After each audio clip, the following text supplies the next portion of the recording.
Bonjour Monsieur le Ministre et bienvenue en Chine. Bonjour, merci beaucoup. Alors, le président congolais Félix-Antoine Tshisekedi Tshilombo est en visite en Chine du 24 au 29 mai. Quelles sont vos attentes de ce déplacement présidentiel en Chine? Oui, vous savez que la Chine, depuis que nous avons établi des relations diplomatiques en 1972, compte parmi les partenaires traditionnels de la RDC le plus important. Et lorsque le président Félix-Antoine Tshisekedi arrive au pouvoir, dans son discours d'intronisation, il avait annoncé qu'il reprenait le bâton pour replacer la RDC dans l'orbite diplomatique, pour la sortie de son isolement.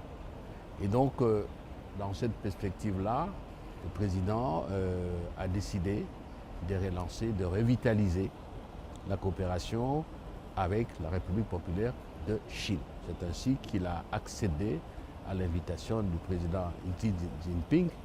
Et qu'est-ce qu'on attend? Je l'ai bien dit, c'est la relance, la revitalisation de la coopération avec la Chine. Concrètement, cela signifie qu'il faudra actualiser, pour ne pas dire ajuster, les principes, les objectifs qui ont guidé et qui continuent à guider la coopération, parce que ça fait maintenant 51 ans. C'est l'anniversaire, c'est le moment d'évaluer, de faire la rétrospective et la prospective. Et cela veut dire également qu'il faut un nouveau portefeuille de projets, compte tenu des besoins de la RDC et de l'évolution des contextes, à la fois contexte national et international. Et cette fois-ci, durant votre déplacement en Chine, vous avez également rencontré votre homologue, M. Qin Gang, qui est au Conseil d'État et ministre chinois des Affaires étrangères.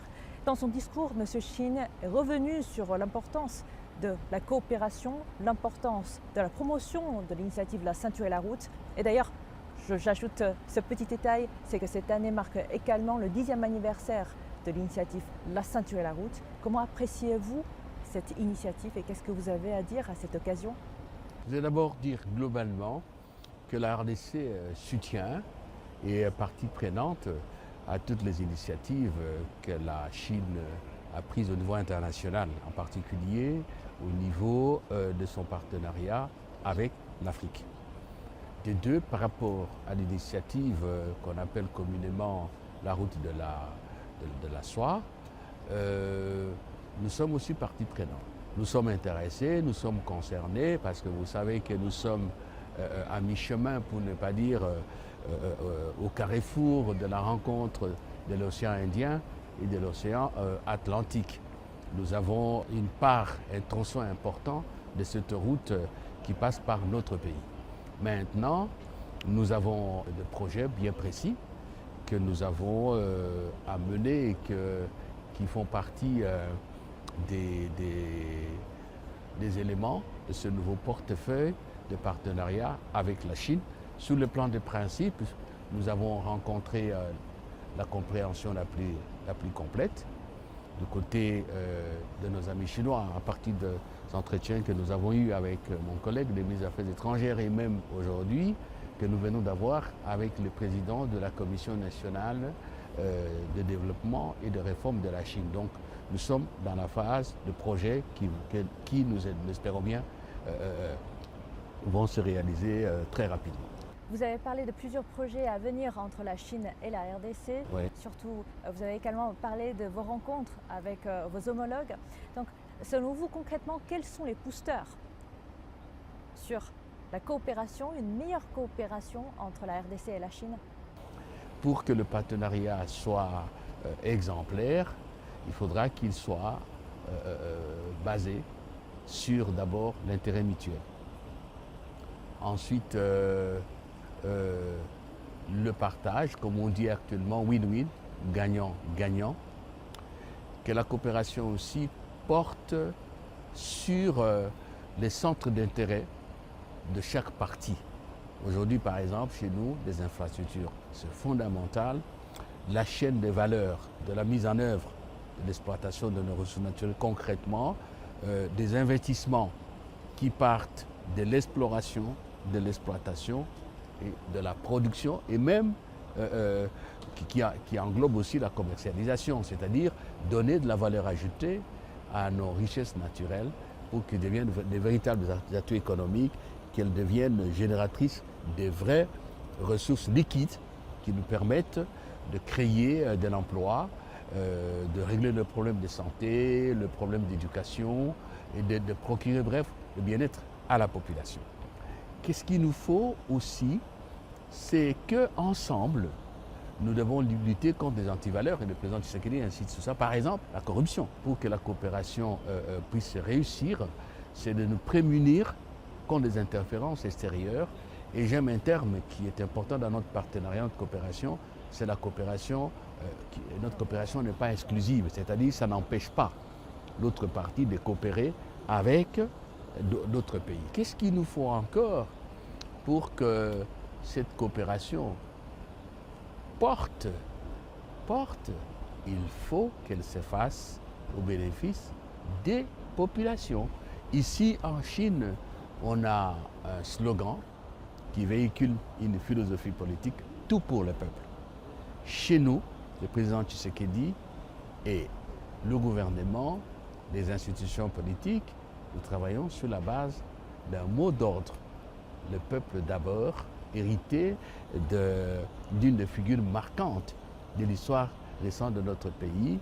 Je voulais citer Étienne Tshisekedi Lumumba, d'heureuse mémoire, dont on connaît le combat pour la démocratie et le bien-être.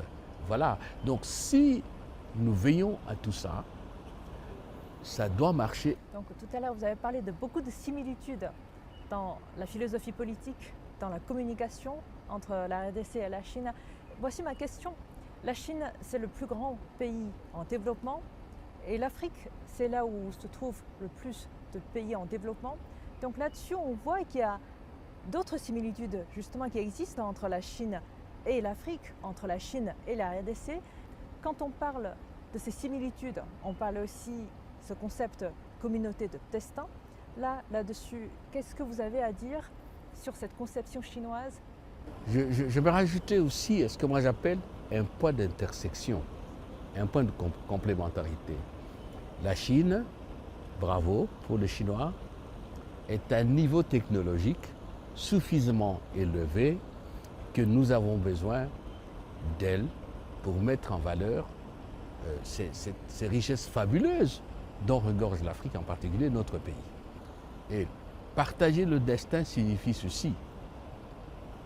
En cas de problème, le résoudre ensemble, mettre en synergie les atouts pour produire le bien-être de tous. C'est ça, partager le destin. C'est la première fois pour vous d'être en Chine. Que pensez-vous de la Chine? À un moment donné, il y a un Français, Alain Pierrefitte, je crois que ça doit être en 69, qui a écrit un livre. Quand la Chine s'éveillera, le monde tremblera. Ça fait plus de 30 ans, même de 40 ans. Oui, la Chine s'est éveillée en 1960. La RDC était pratiquement au même niveau en termes de PIB que la Chine, que la Corée. Eh bien, ça force l'admiration, je vois. Ça force également, ça crée l'exemplarité dans le respect des identités culturelles des uns et des autres.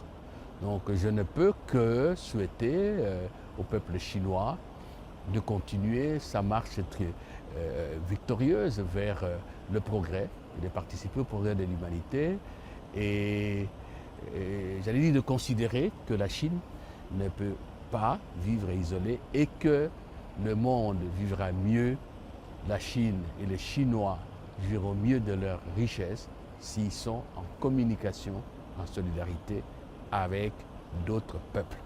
Merci à vous, Monsieur le Ministre, et souhaitons un bel avenir à venir entre la RDC et la Chine. Et je vous souhaite aussi un très bon voyage en Chine. Merci beaucoup.